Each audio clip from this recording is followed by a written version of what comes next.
anterior nós vimos que não faz muito sentido somar posições. Então, como dito no exemplo, não faz muito sentido você somar a posição de alguém que está em Recife com alguém que está nos Estados Unidos. Mas faz todo sentido do mundo somar deslocamentos. Qual é o deslocamento daqui para Nova York, seguido do deslocamento de Nova York para Bangladesh? Faz todo sentido do mundo você perguntar qual é o deslocamento total daqui para Bangladesh como a soma desses deslocamentos. Portanto, nós queremos saber como fazer soma de vetores, essencialmente. Então, começando no plano cartesiano, suponha que seja dado um vetor V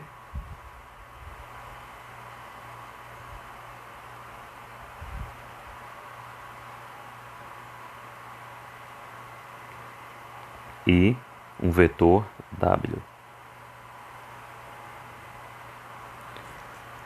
A soma seria percorrer V seguido do percurso equivalente de W.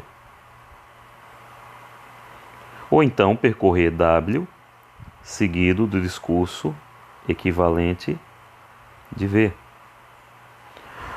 Observe que fazer o transporte paralelo de V e o transporte paralelo de W para seguir a sequência de deslocamentos equivale a fazer um paralelogramo, que é exatamente o resultado do vetor V mais W.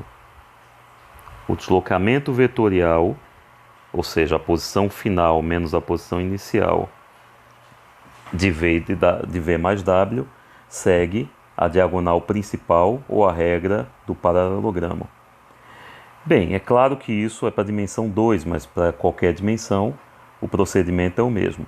E essa soma ela é feita da seguinte forma. Observe que o deslocamento que você fez em ΔX no vetor V, somado com o deslocamento que você fez em ΔX para o vetor W, te dá o deslocamento total na direção X do vetor resultante V mais W. A mesma propriedade no deslocamento na direção Y, Z e qualquer que seja. Então a soma de vetores geometricamente segue a regra do paralelogramo e, em termos de coordenadas, se o vetor V tem coordenadas V1, V2, etc., Vn, e o vetor W tem coordenadas W1, W2, etc., Wn, só se soma deslocamentos no mesmo espaço, ou seja, só se soma vetores com a mesma quantidade de coordenadas. Esse vetor com n coordenadas, ele é dito um vetor do espaço vetorial Rn, porque tem n coordenadas e cada coordenada é um número real. Então, o seu vetor V mais W será coordenada V1 somada com coordenada W1, coordenada V2 somada com coordenada W2, etc., até coordenada Vn somada com coordenada Wn. Então, para colocar em termos de um exemplo,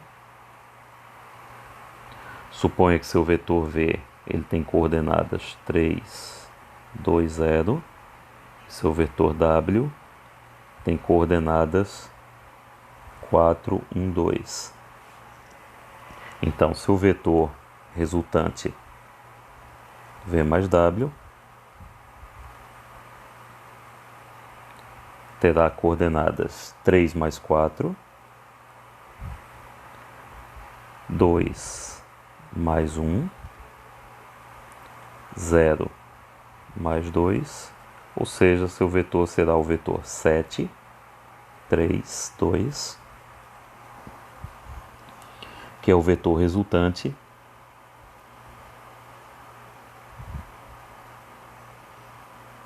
da aplicação de V e de W. Então, se desejássemos, a partir de um ponto inicial P, deslocar esse ponto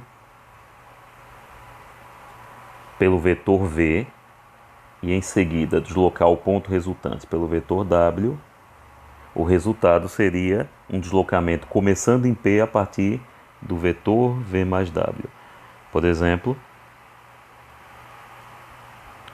comece com o ponto P, 0, 2, menos 1. A partir dele, eu vou para um ponto que é a aplicação de P ao vetor V. A aplicação do vetor V ao ponto P. Isso então vai me dar o ponto correspondente 0 mais 3, 2 mais 2, 0, somado com menos 1. Ou seja, o seu ponto Q correspondente será o ponto 3, 4, menos 1. Se a partir agora deste ponto Q nós aplicarmos o vetor W, nós teremos 3 somado com 4, coordenada de W, 4 somado com 1, segunda coordenada de W, e menos 1 somado com 2, terceira coordenada de W, obtendo então o ponto 7, 5, 1. Mas suponha que eu quisesse, a partir de P, aplicar diretamente o vetor V mais W. Qual ponto eu chegaria? Bem, eu teria as coordenadas de P iniciais, 0, 2 e menos 1.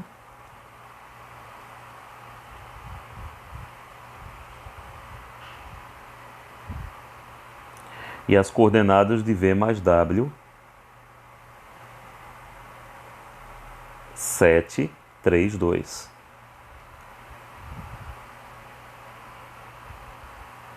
Obtendo então, novamente, o ponto 7, 2 e 3, 5, menos 1 somado com 2, 1, que é exatamente o ponto S da aplicação separada de V e depois de W. Então, o deslocamento resultante faz exatamente o papel que imaginaríamos que ele fizesse, ou seja, o deslocamento obtido pela soma de V e W. O mesmo vale para a multiplicação de um vetor por um número real. A multiplicação é chamada de escalamento. Essencialmente, dado um vetor V, um múltiplo de V positivo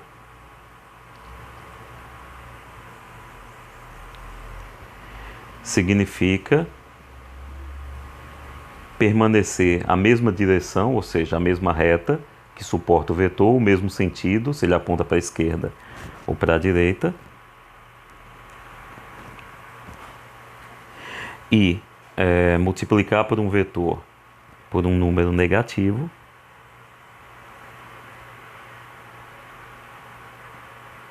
significa manter a direção, manter a reta suporte, mas inverter o sentido. Se ele apontava para a esquerda, passa a apontar para a direita e vice-versa. Como um exemplo, suponha que você tem o vetor V igual 2, 1, 3, lambda igual a 2, delta igual a menos 1 meio. Então, se eu tomar o vetor V' igual a lambda V, o que eu vou fazer é multiplicar esse número 2 por cada coordenada, significando que o deslocamento em ΔX, que era 2, ele agora vai ser dobrado, vai ficar o deslocamento na direção de x, 4, deslocamento na direção de y, 2, deslocamento na direção de z, 6. Observe que o comprimento original de V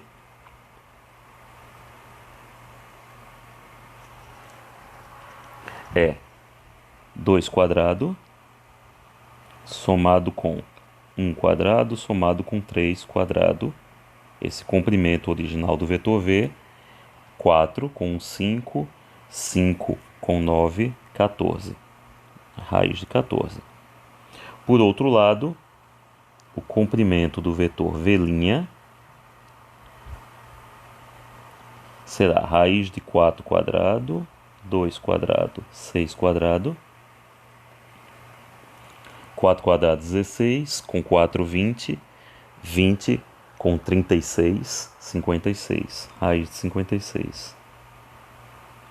Observe que raiz de 56 é 4,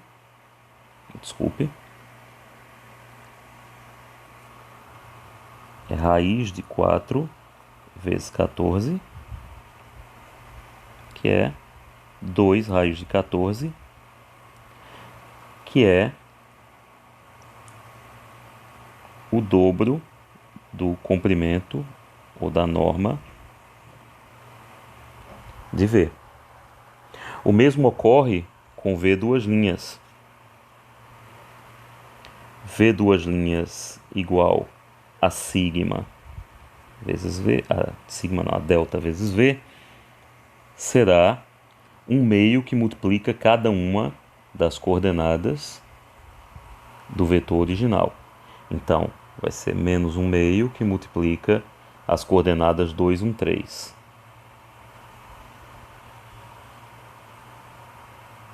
Então, teremos menos 1 meio vezes 2, menos 1 meio vezes 1, menos 1 meio vezes 3.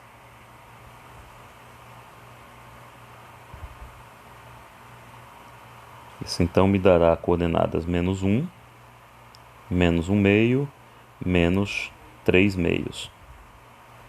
No caso de ΔV, na hora que eu for calcular a norma do vetor V duas linhas, eu vou obter 1 meio vezes a norma de V.